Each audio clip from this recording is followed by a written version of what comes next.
नमस्कार मेरे प्यारे साथियों, मेवाड़ मिशन पॉइंट की यूट्यूब क्लास पर एक बार फिर से स्वागत है दोस्तों आपका। अपना इंडियन इतिहास चल रहा था, इंडियन इतिहास की भी क्लास लूँगा कल से मैं, लेकिन आज अपना जो इतिहास चल रहा था वो तो चल ही रहा है। मैंने आपको रायमल तक पढ़ा दिया, यानी अपन ने घुइल वंश चल रहा था, घुइल वंश से अपन रावल रतन सिंह तक पढ़ा था, खत्म हो गया। वापस सिसोदिया राजवंश स्टार्ट हुआ था राणा हम्मीर से, और राणा हम्मीर के बाद में अपन ने सिसोदिया वंश का रायमल पढ़ लिया था। तो उसके बाद में रायमल के बाद में उनके जो पिता थे उनका नाम था सांगा, महाराणा सांगा। महाराणा सांगा के बारे में आज पढ़ेंगे दोस्तों। सांगा वही थे जिनके जो 80 गाँव लगे थे तन में फिर भी व्यथा नहीं थी मन में, यानी इनके जो गाँव थे इनके शरीर पर वो 80 गाँव थे। और कर्नल जेम्स टोड ने इन्हें सैनिकों का भग्नावशेष भी कहा। क्यों? क्योंकि इनके शरीर पर 80 गाँव थे तथा जो पहला गाँव दिया था वह गाँव दिया था इन्हीं के भाई पृथ्वीराज सिसोदिया ने। तो देखिएगा उसके बारे में जानकारी किस प्रकार है। सांगा, अगर इनके जन्म की बात करें अपन तो इनका जन्म होता है 24 मार्च को, 24 मार्च 1482 को। और इसी 1482 को जन्म होता है बाबर का, जो मुगल शासक यानी मुगल वंश का प्रथम शासक माना जाता है। जन्म होता है 24 मार्च को जन्म होता है। और इनके माता पिता कौन थे? तो माता पिता कौन थे? माता थी इनकी माता कौन थी? माता थी उनकी श्रृंगारी देवी। माता कौन थी? श्रृंगारी देवी। ये वही श्रृंगारी देवी थी, यानी रायमल। पिता कौन थे इनके? पिता थे रायमल, यानी ये रायमल। क्योंकि ये रायमल और श्रृंगारी देवी का विवाह किस प्रकार से होता है? क्योंकि जब अवल बाउल की संधि होती हैं तो ये शर्त रखी जाती है कि रायमल कौन थे? रायमल थे महाराणा कुंभा के छोटे पुत्र, और बड़े पुत्र कौन थे? उदयकरण।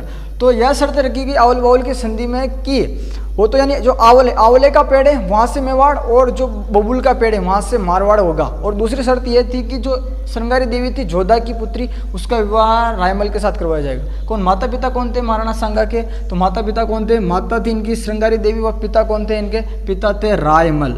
आगे बात करें तो ये शासक कब बनते हैं? शासनकाल देखिए, इनका शासनकाल आता है इनका 1509 से 1528 तक, या डॉक्टर गौरीशंकर हीराचंद ओझा के अनुसार आप 1529 मान सकते हो। पहली बात ये। दूसरी बात ये थी कि जो सांगा थे, सांगा के एक भाई था पृथ्वीराज सिसोदिया, यानी कि उड़ना राजकुमार भी कह सकते हैं उनको। क्यों? क्योंकि वह तेज धावक था। भाई कौन था इनका? भाई था पृथ्वीराज सिसोदिया। ये बड़ा पुत्र था। यानी बात करें अपन तो रायमल के 4 पुत्र थे, मैंने आपको बताए थे 4 पुत्र थे। पहला बड़ा पुत्र कौन था? पृथ्वीराज सिसोदिया था। उससे छोटा था जो जय सिंह था, और जयदेव तीसरे नंबर का था। और जो सबसे छोटे थे वह थे महाराणा सांगा। मैंने आपको पूरी स्टोरी पिछले वीडियो में बताई है। और एक बार और देखिएगा कि जो पृथ्वीराज होता है उनकी पत्नी का नाम होता है ताराबाई पत्नी का नाम होता है, तथा वही पत्नी जब रूट कर जाती हैं अजमेर के तारागढ़ दुर्ग में, तब से वहाँ पे एक रूठी रानी का महल भी है। पृथ्वीराज सिसोदिया जब चारों भाइयों की कुंडली बताई जाती हैं, तब राजयोग पृथ्वीराज सिसोदिया के कुंडली में नौकर राणा सांगा के योग में होता है, यानी इनकी कुंडली में राजयोग होता है। तो अब इसी कारण दोनों भाइयों में लड़ाई होती है। उस लड़ाई में डर के कारण, यानी भयभीत होने के कारण राणा सांगा भाग जाते हैं। कहाँ पे? वो भाग जाते हैं अजमेर। और अजमेर में इनको शरण कौन देता है? तो शरण देता है इनको जो संरक्षक थे इनके, संरक्षक थे इनके। संरक्षक कौन माने जाते? तो करमचंद पंवार इनके संरक्षक माने जाते। करमचंद पंवार इन्हें संरक्षण देते हैं, तथा एक बम्बई गांव नाम की एक जागीर भी देते हैं। जागीर यानी सांगा के एक बार फिर से देखिएगा जन्म कब होता है? जन्म होता है इनका 24 मार्च 1482 को जन्म होता है इनका। माता कौन थी? श्रृंगारी देवी। और पिता कौन थे? राणा रायमल पिता थे। 1509 से 1528 तक इनका शासनकाल माना जाता है, यानी शासनकाल क्या माना जाता है? शासनकाल माना जाता है 1500 यानी 1509 से 1528 तक इनका शासनकाल माना जाता है। आगे देखिएगा, पृथ्वीराज सिसोदिया इनका भाई था, और संरक्षक कौन थे? करमचंद पंवार इनके संरक्षक थे, है ना। तो अब आगे देखिएगा इनके युद्ध बयान के थे, यानी इनका जो जीवन था, इनका संपूर्ण जीवन युद्धों व निरंतर युद्धों और संघर्षों में बीता। यानी इन्होंने आज जीवन लड़ाया कि, और यह यानी खानवा के युद्ध को छोड़कर किसी भी युद्ध में नहीं हारे थे। यानी इनको यानी अपराजित भी कहा जाता है, क्योंकि ये केवल खानवा का युद्ध हारे थे। आगे देखिएगा इनके लड़ाई बयान देखें अपन तो इन शासक कब बनते हैं? शासक, तो ये शासक बनते हैं 12 अप्रैल सन 1509 को। और 1509 को जब ये शासक बनते हैं तब वहाँ का 1509 में दिल्ली का सुल्तान कौन होता है? तो सिकंदर लोदी दिल्ली का सुल्तान होता है। यानी इनका समकालीन की बात करें, समकालीन, तो समकालीन होता है दिल्ली का सुल्तान सिकंदर लोदी, दिल्ली का सुल्तान सिकंदर लोदी इनका समकालीन होता है। आगे देखिएगा, सिकंदर लोदी के बाद में आता है इब्राहिम लोदी। यानी जो लोदी वंश थे, लोदी वंश में मुख्यतः 3 शासक थे। लोदी वंश में 3 कौन कौन से शासक थे? पहला बहलोल लोदी था, बहलोल लोदी के बाद में सिकंदर लोदी आता है, और सिकंदर लोदी के बाद में आता है इब्राहिम लोदी। जो इब्राहिम लोदी वही एक ऐसा दिल्ली का सुल्तान था जो युद्ध के समय युद्ध में ही मारा गया था। कैसे? जब पानीपत का युद्ध होता है 1526 में बाबर व इब्राहिम लोदी के बीच में, तब दोनों में युद्ध होता है। तब ये पानीपत का प्रथम युद्ध था 1526 में। तब इब्राहिम लोदी युद्ध के मैदान में ही मारा जाता है। इनका शासनकाल क्या था? देख लिया शासनकाल अपन ने। करमचंद पंवार इनके संरक्षक थे, और करमचंद पंवार थे कहाँ के? तो अजमेर के थे। तो समकालीन शासक कौन था? समकालीन शासक था दिल्ली का सुल्तान सिकंदर लोदी। आगे देखिएगा, अगर बात करें अपन महाराणा सांगा की, तो महाराणा सांगा का जो नाम है वह नाम क्या है? संग्राम सिंह। और संग्राम सिंह इनका उपनाम है। यानी इन्हें इस महाराणा संग्राम सिंह के नाम से भी प्रख्यात है। कौन? महाराणा सांगा। आगे देखिएगा किस प्रकार से, यानी जिनका संघर्ष बीता वे संघर्ष युद्धों में बीता। इन्होंने आजीवन लड़ाइयाँ लड़ी। कोई इन्होंने इनके न तो कोई इनका साहित्य कलाएं और न ही कोई इनकी मतलब स्थापत्य कलाएं, क्योंकि इन्होंने न तो कोई दुर्गों का निर्माण करवाया और न इन्होंने कोई स्थापत्य कला में अपना विशेष योगदान दिया। केवल इनका अधिकतर समय बीता हुआ युद्धों में बीता। यानी पूरी यह मतलब जन्म होता है, जन्म के माता पिता कौन थे? 1509 से 1528 तक शासनकाल माना जाता है। और जब इनकी मृत्यु होती है तो इन्हें मृत्यु में इन्हें जहर दे दिया जाता है, और जहर देने के बाद इन्हें कालपी ले जाया जाता है जो कि एमपी में है, और कालपी से बसवा, दौसा, और फिर दौसा में इनकी मृत्यु हो जाती है। आगे देखिएगा, आगे बात करें अपन इनके बारे में, तो जो सांगा थे, सांगा के जो अपन युद्ध अभ्यास देखें, युद्ध, तो इन्होंने कितने युद्ध लड़े थे? शासन का किस प्रकार से इनका शासन बीतता, इनका युद्ध देखिएगा।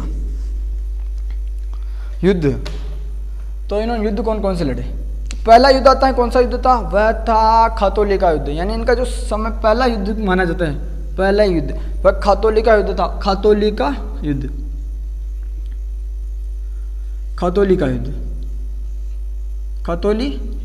कब होता है? यह युद्ध होता है 1517 से 1518 के बीच में। यह महाराणा कुंभा का पहला सैन्य अभियान था, यानी पहला सैन्य अभियान था और पहला युद्ध था खातौली का। खातौली है कहाँ पे? तो खातौली वर्तमान में कोटा में है। वर्तमान में कोटा में कहाँ पे है खातौली? तो वर्तमान में कोटा में है खातौली। और ये खातौली का युद्ध होता किन किन के बीच में है? तो ये खातौली का युद्ध होता है महाराणा सांगा व इब्राहिम लोदी के बीच में। यानी किन किन के बीच में होता है? मध्य। किन के मध्य होता है? तो होता है सांगा व इब्राहिम लोदी के बीच में होता है।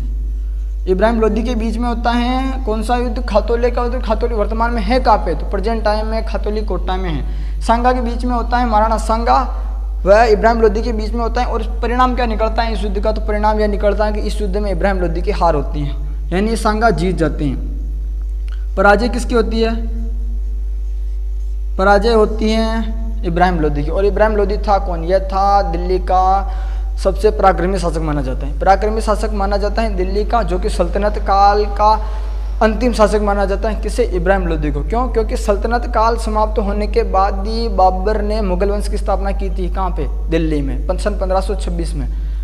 तो बात करें अपन आगे, खातौली का युद्ध 1526 में होता, 1517-18 में होता है और कोटा में है खातौली। और किन किन के मध्य होता है? तो राणा सांगा व इब्राहिम लोदी के बीच में होता है। इनके बाद में जो सैन्य अभियान आता है वह सैन्य अभियान कौन सा आता है? बाड़ी का युद्ध।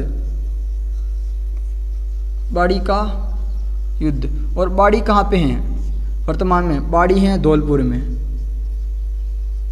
धौलपुर, बाड़ी कहाँ पे? बाड़ी है अभी धौलपुर में। और ये बाड़ी का युद्ध कब होता है? तो बाड़ी का युद्ध होता है सन 1518 में।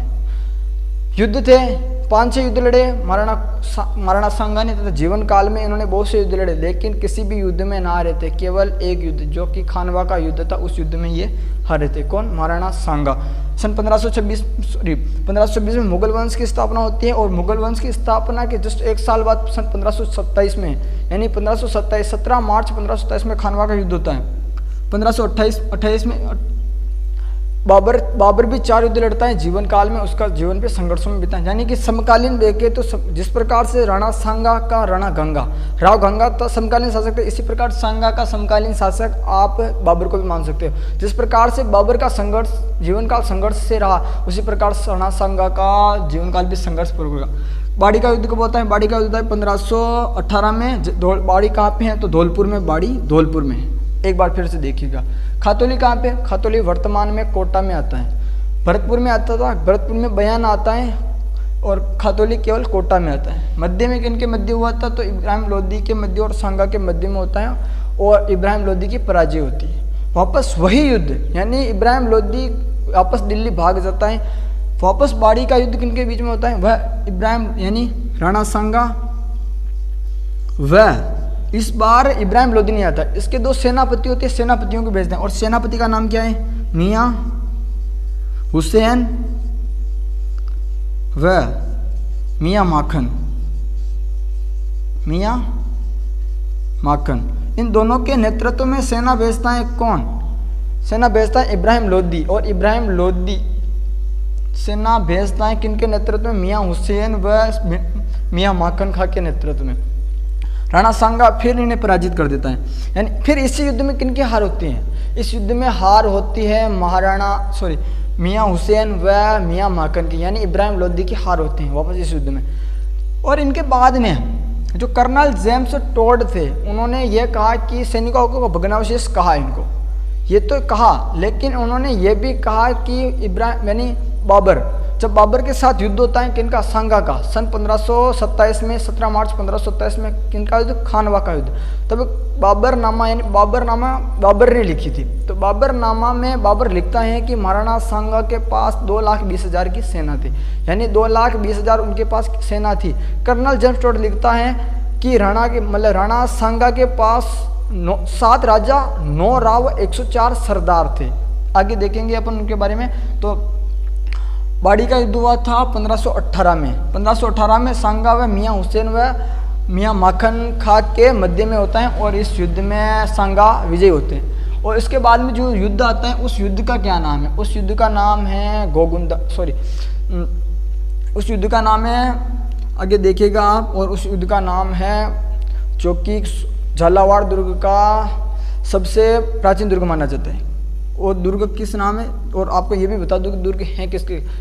एक तो काली सिंध नदी के किनारे हैं, और उस दुर्ग का नाम है घाघरोन दुर्ग, यानी उस दुर्ग का क्या नाम है? घाघरोन दुर्ग। और उस दुर्ग के बारे में सर्वाधिक क्वेश्चन यह पूछे जाते हैं कि वह दुर्ग यानी वह घाघरोन दुर्ग किस श्रेणी का दुर्ग है? क्यों? क्योंकि वह बिना नींव का दुर्ग माना जाता है। तो घाघरोन का युद्ध, यानी घाघरोन का युद्ध कब होता है? तो घाघरोन का युद्ध, और घाघरोन का युद्ध होता है सन 1519 में। 1519 में। और किन किन के मध्य होता है? तो यह युद्ध होता है राणा सांगा व महमूद खिलजी द्वितीय के बीच में। किन किन के बीच में होता है? सांगा व महमूद MK सेकंड के बीच में होता है, यानी महमूद खिलजी द्वितीय के बीच में युद्ध होता है। घाघरोन का युद्ध 1519 में होता है, और इस युद्ध में महाराणा सांगा थे व महमूद खिलजी द्वितीय को हरा देते हैं, तथा कुछ समय के लिए बंदी बना लेते हैं और मेवाड़ ले जाते हैं, लेकिन कुछ समय बाद वापस रिहा कर देते हैं, यानी छोड़ देते हैं। तो दोस्तों ये थे कितने युद्ध थे? खातौली का युद्ध, बाड़ी का युद्ध और घाघरोन का युद्ध। ये मुख्यतः युद्ध नहीं माने जाते, ये केवल उन्होंने ऐसे युद्ध लड़े यानी अपने सैनिकों के साथ सामान्यतः युद्ध थे। और सबसे इन युद्धों में महत्वपूर्ण युद्ध खातौली का युद्ध माना जाता है, क्योंकि इसमें इब्राहिम लोदी को पहली बार सांगा ने हराया था और दिल्ली पर फतेह जीत हासिल की थी। आगे देखिएगा, घाघरोन का युद्ध पढ़ लिया अपन ने, बाड़ी का युद्ध पढ़ लिया अपन ने, और इनके बाद में जो युद्ध आता है, और उस युद्ध का क्या नाम है? उस युद्ध का नाम है बयाना का युद्ध। और बयाना है कहाँ पे? तो बयाना है भरतपुर में। यानी आगे देखिएगा, बयाना का युद्ध बयाना भरतपुर में है। और ये युद्ध होता कब है? और युद्ध क्यों होता है? सबसे बड़ी वजह मानी जाती है, हर चीज़ के पीछे कारण होता है। तो देखिएगा बयाना का युद्ध, बयाना युद्ध। और कब होता है यह युद्ध? यह युद्ध होता है जो खानवा का युद्ध होता है उससे केवल 1 महीने पहले होता है, यानी 16 फरवरी 1527 को यह युद्ध होता है। बयाना का युद्ध कब होता है? 16 फरवरी 1527 को युद्ध होता है। दोस्तों बयाना का युद्ध होता क्यों है? बयाना का युद्ध इसलिए होता है क्योंकि जो बयाना आता है वह भरतपुर में आता है और बयाना उस समय मेवाड़ के अधीन हुआ करता था। क्या हुआ? बयाना मेवाड़ के अधीन हुआ करता था और उस समय वहाँ पर जो प्रबंधक नियुक्त किया था, यानी संगा ने जो प्रबंधक नियुक्त कर रखा था निजाम, यानी निजाम नामक एक मुस्लिम जो सैन्य अधिकारी था उसको राणा सांगा ने बयाना में नियुक्त कर रखा था। तो दोस्तों जो बाबर आता है वह वहाँ से निजाम को हटा देता है, वह खुद वहाँ पर शासक बन जाता है, यानी फिर वहाँ पर विजय प्राप्त कर लेता है। तो इसी की जानकारी मिलती है बयाना दुर्ग की, बयाना विजय की जानकारी मिलती है किसको? सांगा को, कि उनको ये पता चलता है कि बयाना पर मुगलों का अधिकार हो गए। तब मतलब जो सांगा था, सांगा वहाँ पर मतलब अपनी सेनाएं भेजता है, स्वयं नहीं जाता, सेना भेजता है और वहाँ पे केवल एक सेना के नेतृत्व में बयाना विजय घोषित कर ली जाती है। यानी जो युद्ध होता है वह युद्ध कौन, यानी इनका प्रबंधक कौन था? प्रबंधक माना जाता है प्रबंधक था निजाम। कौन था? निजाम। कहाँ का प्रबंधक था? बयाना का प्रबंधक कौन था? निजाम था। और उस समय यानी जो बयाना है यह मेवाड़ के अधीन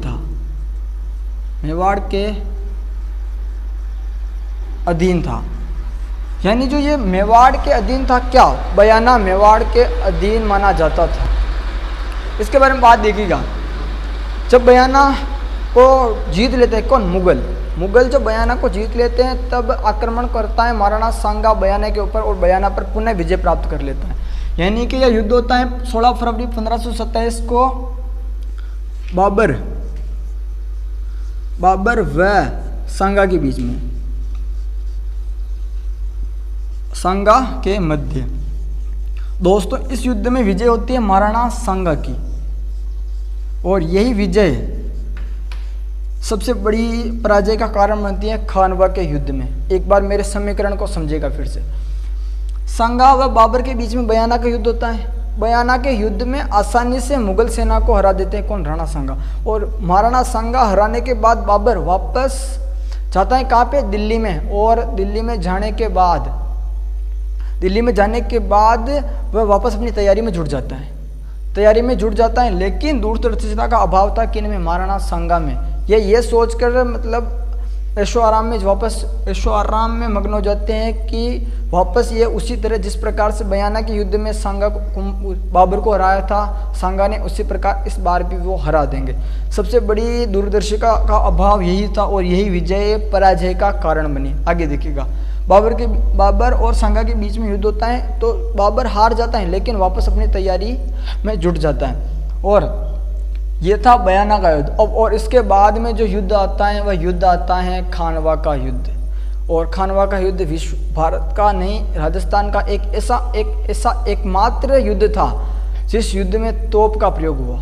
यानी अगर बात करें तो उत्तर में तोप, यानी उत्तर भारत में सर्वप्रथम तोप का प्रयोग किसने किया? तो बाबर ने किया था। और बाबर का पूरा नाम क्या था? बाबर का पूरा नाम था मोहम्मद जहीरुद्दीन बाबर। बाबर कौन था? बाबर एक चुगताई तुर्क था, यानी चंगेज खां का वंशज माना जाते हैं। और ये वही चंगेज खां था जिनके बारे में लोगों का कहना है कि भगवान दुनिया में ऐसा ना हो, इतना क्रूर था चंगेज खां। और चंगेज खां का वंशज कौन था? चंगेज खां का वंशज था बाबर। और बाबर का पूरा नाम मैंने आपको बताया, मोहम्मद जहीरुद्दीन मोहम्मद बाबर।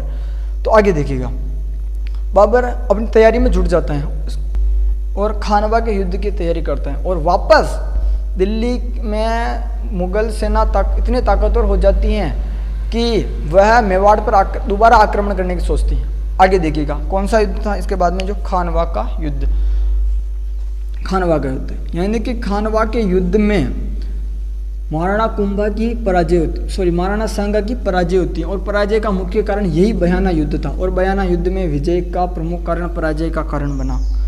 आगे देखिएगा, जिस प्रकार से समझा रहा हूँ उस प्रकार समझे, क्योंकि बयाना खानवा का युद्ध किस प्रकार से इंपोर्टेंट माना जाता है। खानवा, खानवा का युद्ध, खानवा का युद्ध, खानवा कब हुआ था दोस्तों? खानवा का युद्ध हुआ था 17 मार्च 1527 को। खानवा का युद्ध हुआ था 17 मार्च 1527 को हुआ था। और ये खानवा है कहाँ पे? तो वर्तमान में खानवा आता है भरतपुर में। कहाँ पे है? तो खानवा आता है भरतपुर में। अब देखिएगा, खानवा का युद्ध एक ऐसा युद्ध जिसमें पहली बार तोपों का प्रयोग हुआ, यानी जो सर्वप्रथम जब तोप का प्रयोग हुआ वह इसी युद्ध में हुआ था। राजस्थान में तोप का प्रथम युद्ध कब हुआ था? तो तोप का प्रथम युद्ध था खानवा का युद्ध। इस युद्ध में महाराणा सांगा के पास केवल तलवारें, भाले और धनुष बाण थे।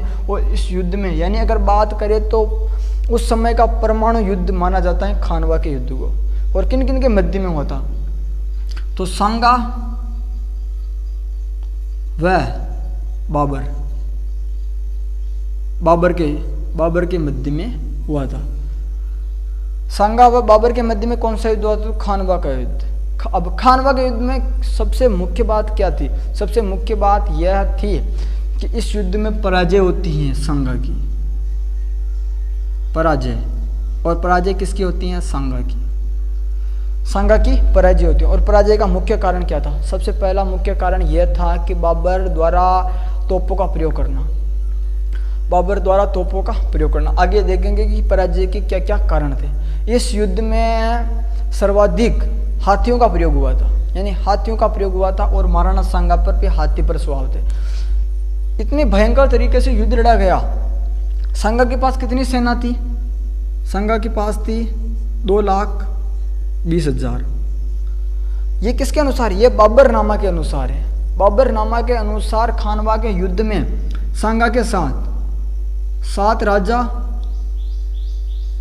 9 राव व 104 सरदार थे। क्या थे? 9 राव, 7 राव, 9 राव, 7 राजा, 104 सरदार थे। किनके साथ? महाराणा सांगा के साथ। और बाबरनामा के अनुसार 2,20,000 की सेना थी किसके पास? सांगा के पास। और जो तबकाते अकबरी हैं, तबकाते अकबरी के में लिखा है कि 1,20,000 सेना थी। किनके पास? सांगा के पास 1,20,000 की सेना थी। आगे देखिएगा, कर्नल जेम्स टोड ने भग्नावशेष कहा है। जितने भी बातें लिखी है, यानी उन्होंने कहा है कि 7 राजा, 9 राव, 104 सरदार थे सांगा के पास, तो वह भी कर्नल जेम्स टोड ने ही कहा। इतिहासकार कुछ भी कहते हैं। आगे देखिएगा, सेना कितनी थी? 1,20,000 सेना थी। लेकिन इतनी नहीं थी सेना, अगर सही ढंग से देखें, यानी गिरा हरिशंकर GH ओझा के अनुसार देखें तो केवल 70-80 हज़ार तक सेना थी।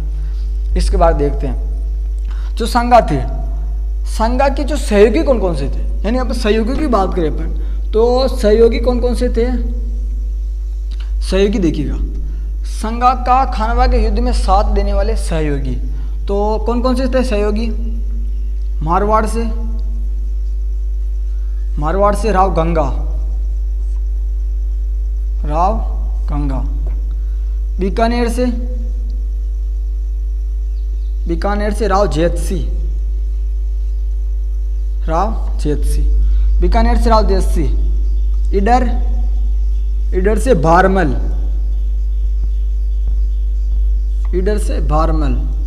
नागौर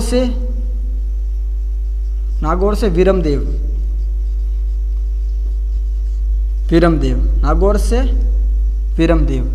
और डूंगरपुर से उदय सिंह थे। डूंगरपुर से उदय सिंह थे। बांसवाड़ा से लक्ष्मण सिंह या बांसवाड़ा से बाघ सिंह थे। बांसवाड़ा से बाघ सिंह थे।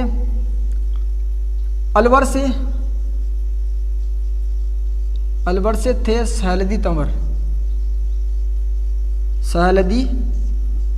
तंवर।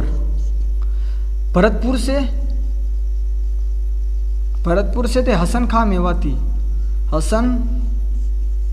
हसन खां मेवाती, हसन खां मेवाती। चंदेरी से मेदिनी राय, मेदिनी, चंदेरी से मेदिनी राय। आगे देखिएगा, चंदेरी से मेदिनी राय थे। और जगनेर से, जगनेर, जगनेर आता है यूपी में, जगनेर से अशोक परमार, अशोक परमार, ये थे चंदेरी से।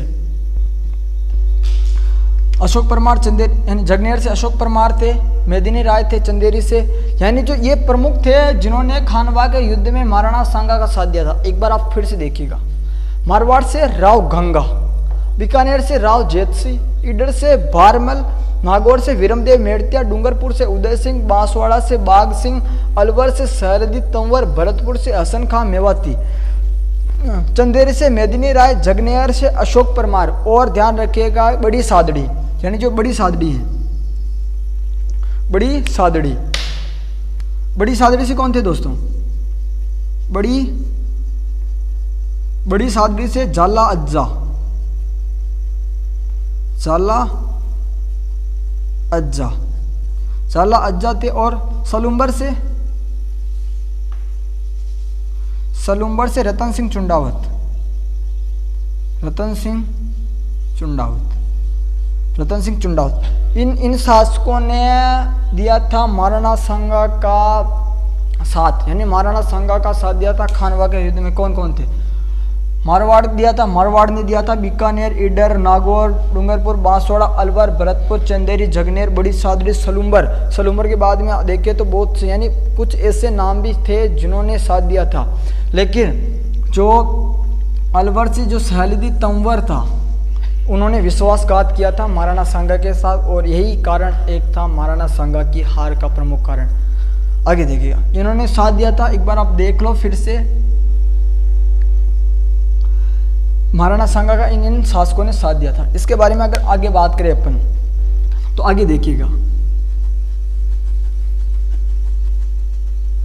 आगे देखिएगा, सांगा का साथ इन शासकों ने दिया था, लेकिन फिर भी हार जाते महाराणा सांगा। क्यों? हार के क्या कारण थे? देखिएगा, हार के कारण पराजय के कारण, पराजय के क्या क्या कारण थे? पराजय के क्या क्या कारण थे? एक वो कारण देखिएगा, संपूर्ण कारण देखिएगा आप, जो पराजय के क्या क्या कारण थे। यानी एक तो पहला मुख्य कारण था बाबर का, हाईलाइट कर दो आपको, देखिएगा पहला कौन सा कारण था? पहला कारण था सहलदी तंवर का विश्वासघात, सहलदी तंवर का विद्रोह, सहलदी तंवर का विद्रोह। दूसरा बाबर द्वारा तोप का प्रयोग, तोप खाने का प्रयोग, यानी तोप का प्रयोग किया था इस युद्ध में। किसने? बाबर ने। तीसरा कारण देखिएगा, बाबर का जिहाद का नारा देना, बाबर का जिहाद या धर्म युद्ध का नारा, जिहाद का नारा देना। चौथा कारण क्या था हार का? चौथा कारण यह कारण था कि बाबर ने जो बाबर के जो सैनिक थे वो सैनिक हारना, यानी कि उनको पता चल गया था कि राजपूत किस प्रकार के योद्धा हैं, क्योंकि वो राणा सांगा की शक्ति का परिचय बयाना के युद्ध में देख चुके थे। तो राणा सांगा के जो पराक्रम था उसके बारे में मुगल सैनिक जानते थे, तो उन्होंने युद्ध में लड़ने से मना कर दिया। तो दोस्तों युद्ध में लड़ने से मना कर दिया तो बाबर कहता है कि या तो फिर युद्ध करो, या तो सांगा के हाथों मरना है या फिर मेरे हाथ से मरना पड़ेगा। यानी कि दोनों तरफ से सैनिकों को बाध्य कर दिया गया, या तो युद्ध करो या फिर मेरे हाथों से मरना। तो यह भी था युद्ध का प्रमुख कारण, और सैनिकों में जोश भरना, सैनिकों में जोश भरना, सैनिकों में जोश भरना। ये कारण थे। कौन कौन से कारण थे? ये कारण थे पराजय के कारण। किसकी पराजय के कारण थे? तो महाराणा सांगा की पराजय के प्रमुख कारण थे। अब और क्या क्या कारण था? बाबर द्वारा तुलुगुमा पद्धति का प्रयोग। ये तुलुगुमा पद्धति है क्या? तो देखिएगा, तुलुगुमा पद्धति का प्रयोग। और ये तुलुगुमा पद्धति है क्या? ये एक ऐसी पद्धति है कि अगर आपके पास 500 सैनिक हैं और इधर भी 500 सैनिक हैं, यानी ये कारण है, इधर भी 500 सैनिक है, इधर भी 500 सैनिक है, तो दोस्तों जो 500 सैनिक होंगे वह 500 सैनिक, यानी कि अगर इधर 50 सैनिक भी होंगे तो भी इस पद्धति के द्वारा इन 500 सैनिकों को हराया जा सकता है। और ये पद्धति बाबर ने अपने पूर्वजों तुर्कों चंगेजों से सीखी थी। चंगेजों से तुलुगुमा पद्धति सीखी थी किसने? बाबर ने। और यही 5 कारण थे सांगा की हार के। सैलुद्दीन अमर का विश्वासघात, तोपखाने का प्रयोग बाबर द्वारा जिहाद का नारा देना, सैनिकों में जोश भरना, और तुलुगुमा पद्धति। और इसी तुलुगुमा पद्धति, जो तुलुगुमा पद्धति है, इस तुलुगुमा पद्धति के जो संचालक कौन कौन से थे? संचालक जो तोपची कौन कौन थे? बाबर के तोपची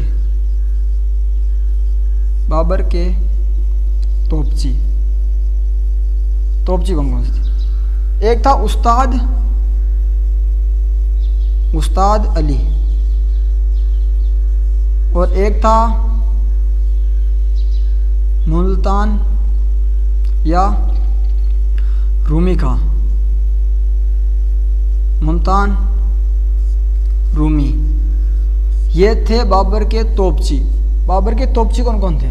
तो बाबर के तोपची कौन थे? उस्ताद अली और मुल्तान रूमी खान, ये बाबर के तोपची थे। और आपने कोई सी भी किताब पढ़ लेना, आपको किताब में यह लिखा नहीं मिलेगा कि जो खानवा का युद्ध हुआ था, खानवा के युद्ध में इराक के 2 राजदूत भी थे। इराक के 2 कौन कौन से राजदूत थे? देखिएगा, खानवा के युद्ध में इराक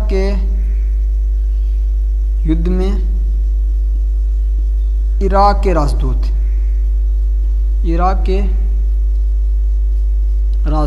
कौन कौन से राजदूत थे? देखिएगा, पहला राजदूत था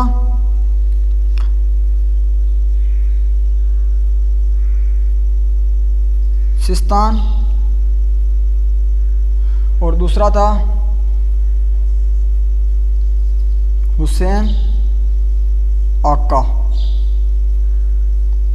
आका व सिस्तान। ये कौन थे? ये थे ईरान के 2 राजदूत। जो ईरान के राजदूत थे वह थे ये खानवा के युद्ध में। दोस्तों, इस प्रकार से खानवा के युद्ध में बाबर की विजय होती हैं और महाराणा सांगा की पराजय होती है। महाराणा सांगा की पराजय के बाद में कहाँ पर ले जाया जाता है? यानी सांगा की जब पराजय हो जाती है, आगे देखिएगा, सांगा की पराजय के बाद जो महाराणा सांगा का जो मोर्चा यानी मुकुट था, मोर्चा कौन धारण करता है? यानी उनका मोर्चा जो सादड़ी के जाला अज्जा छत्र धारण करते हैं। छत्र धारण करते हैं। महाराणा सांगा का छत्र कौन धारण करता है? जब वह घायल हो जाते हैं और घायल अवस्था में उन्हें वहां से ले जाया जाता है तो छत्र कौन धारण करते हैं? अज्जा छत्र धारण करते हैं, झाला अज्जा। और अज्जा कहाँ कहते हैं? तो ये सादड़ी कहते, झाला अज्जा और छत्र धारण करते हैं। यानी छत्र धारण वे क्यों करते हैं? क्योंकि जो सलुम्बर के जो रतन सिंह चुंडावत थे, सलुम्बर के रतन सिंह चुंडावत द्वारा छत्र धारण करने से मना कर दिया जाता है। उनके बाद में जो झाला अज्जा थे वह छत्र धारण करते हैं और वीर गति को प्राप्त होते हैं। तो दोस्तों, जब वीर गति को प्राप्त होते हैं, लेकिन ये राजस्थान है, यहाँ पर पड़ता है दौसा। जयपुर के निकट एक दौसा है, दौसा पड़ता है यहाँ पे, दौसा। तो बसवा, यहाँ पर एक स्थान है बसवा। तो बसवा ले जाया जाता है। यानी जो सांगा थे, सांगा को सर्वप्रथम कहाँ पे ले जाया जाता है? बसवा ले जाता है। बसवा दौसा में बसवा एक स्थान है, वहाँ पर ले जाया जाता है। और वहाँ से फिर एमपी कालपी में ले जाया जाता है। और कालपी में उन्हें जहर देकर उनकी हत्या या उनकी मृत्यु हो जाती है। सामंत द्वारा सन 1529 में उन्हें जहर दे दिया जाता है और सन 1529 में उनकी मृत्यु हो जाती है। यहाँ तक सही है। 1529 में कब मृत्यु होती है सांगा की? 1529 में। और कहाँ पे होती है? एमपी कालपी में। अब देखिएगा सबसे बड़ा विश्वासघाती कौन था? सैलदी तंवर। विश्वासघाती था सैलदी तंवर, और विश्वासघात के कारण कि महाराणा सांगा की पराजय होती है। देखिएगा यानी जब वो घायल हो जाते हैं, छत्र कौन धारण करता है? झाला आजा उनका छत्र धारण करता है। और बाद में उन्हें बसवा दौसा ले जाया गया है, और दौसा के बाद में उन्हें एमपी कालपी ले जाया जाता है। कालपी में उनकी मृत्यु हो जाती है। तो दोस्तों देखिएगा कि उनकी छतरी कहाँ पे है? जो सांगा की छतरी हैं, छतरी कहाँ पे है इनकी? तो छतरी कहाँ पे है इनकी? तो जिनकी छतरी है बसवा दौसा में। या तो छतरी कहाँ पे है? तो छतरी है मांडलगढ़ दुर्ग। और ये मांडलगढ़ दुर्ग है कहाँ पे? भीलवाड़ा में। कहाँ पे? भीलवाड़ा में। जो मांडलगढ़ दुर्ग है भीलवाड़ा में, वहाँ पर इनकी छतरी है। और इनका स्मारक कहाँ पे है? स्मारक या तो स्मारक है बसवा दौसा में इनका स्मारक है। दोस्तों महाराणा सांगा की इच्छा थी कि उनका अंतिम संस्कार मांडलगढ़ में दुर्ग में हो। तो उनका अंतिम संस्कार कहाँ हुआ था?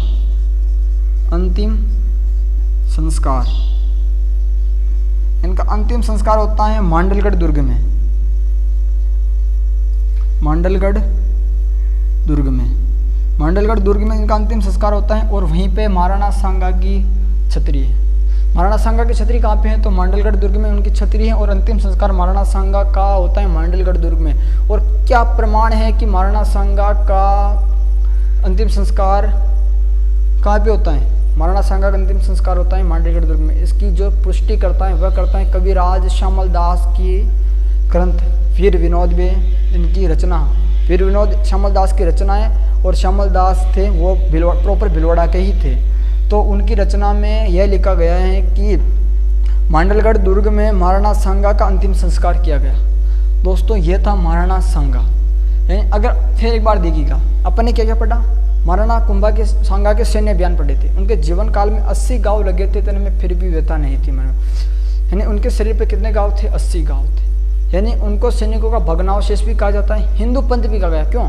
क्योंकि उन्होंने यानी राजपूताने में एक ऐसा महान राजा जिन्होंने सारे राजपूत शासकों का नेतृत्व किया, यानी सेनापतित्व किया, इसलिए उन्हें हिंदू पंथ कहा जाता है या हिंदू पति भी कहा जाता है। बसवा दौसा में इनका ले जाया गया और फिर इनका स्मारक है बसवा दौसा में। और कालपी एमपी में इनकी मृत्यु होती है। आगे देखिए फिर एक बार बताऊँ मैं आपको।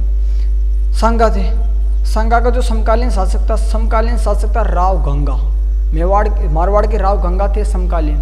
और इधर जो समकालीन थे जब शासक बनते हैं तब समकालीन थे सिकंदर लोदी। और बाद में जो समकालीन शासक आते हैं वह शासक आते हैं बाबर। दोस्तों सांगा के बारे में पढ़ा अपन ने। और सांगा जो एकमात्र मुस्लिम सेनापति था, सांगा का एकमात्र मुस्लिम सेनापति, इनका एकमात्र